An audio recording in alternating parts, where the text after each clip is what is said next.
HSC 2025 board ভিত্তিক ফলাফল সারসংক্ষেপ।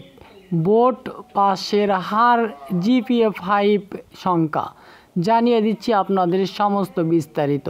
ঢাকা বোর্ড 64.82%, জিপিএ 26,063 জন।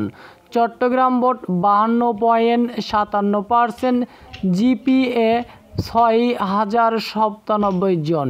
কুমিল্লা বোর্ড 48.86%, জিপিএ 2,707 জন। রাজশাহী বোর্ড 59.40%, 10,137 জন।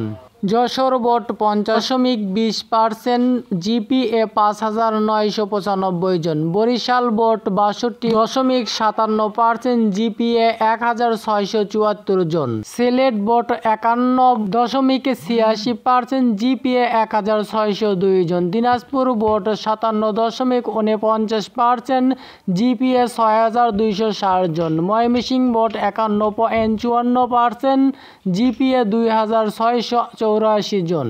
মাদ্রাসা বোর্ড 75.61%, জিপিএ 4,268 জন। কারিগরি শিক্ষা বোর্ড 62.67%, জিপিএ 1,610 জন।